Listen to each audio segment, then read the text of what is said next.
5 ఏళ్ల పాటు అధికార మైకం కమ్మేసింది. ప్రజలు అధికారాన్ని అప్పగిస్తే అదే ప్రజలను కలిసేందుకు కూడా ఇష్టపడలేదు.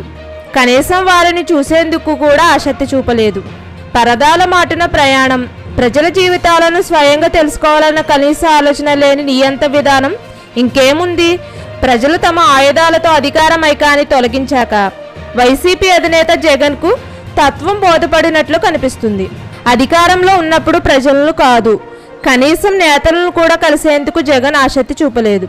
దాంతో జగన్ వైఖరిపై విరక్తి చెంది పలువురు సీనియర్ నేతలు ఆత్మగౌరవాన్ని చంపుకోలేక పార్టీని వీడారు.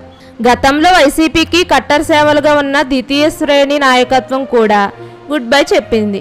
అంతా నేనే, సర్వం నేనే అనుకున్న జగన్కు ప్రజాస్వామ్యంలో నియంతలా వ్యవహరిస్తే ఎలాంటి ఫలితం ఉంటుందో ప్రజలంతా మకుమ్మడిగా రుచి చూపించారు. అందుకే బెంగళూరు పర్యటన ముగించుకుని వచ్చాక అధికార నివాసంలో ప్రజా దర్బార్ తరహాలో ఓ కార్యక్రమం నిర్వహించారు. జగన్ అందుబాటులో ఉన్నారని తెలిసి తాడేపల్లిలోని ఆయన నివాసానికి పలువురు వెళ్లారు. వారందరితో జగన్ మమేకమయ్యారు. ఓ పిల్లవాడిని దగ్గర తీసుకుని తన సహజ శైలిలో ఆప్యాయంగా ముద్దులు పెట్టారు. వచ్చిన వారిని కాదనకుండా సెల్ఫీలు ఇచ్చారు. కొంతమంది వినతులు స్వీకరించారు.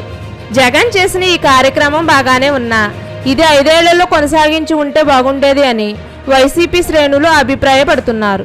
అధికారంలో ఉన్నప్పుడు ఇంటి గుమ్మం ముందుకు కూడా ఎవరిని రానివ్వలేదు. ఇప్పుడు అధికారం కోల్పోయాక ప్రజలకు నేనున్నా, అందుబాటులో ఉంటా అంటే ఎవరు నమ్ముతారు? ఒక్క అవకాశమని నమ్మిన ప్రజలు జగన్కు అధికారాన్ని కట్టబెడితే ప్రజలకు చుక్కలు చూపించారు. ఆ నమ్మకాన్ని కోల్పోయారని సాత్విక ఎన్నికల ఫలితాలే రుజువు చేశాయి. ఇప్పుడు ప్రజల నమ్మకాన్ని జగన్ మళ్లీ పొందడం సవాలే.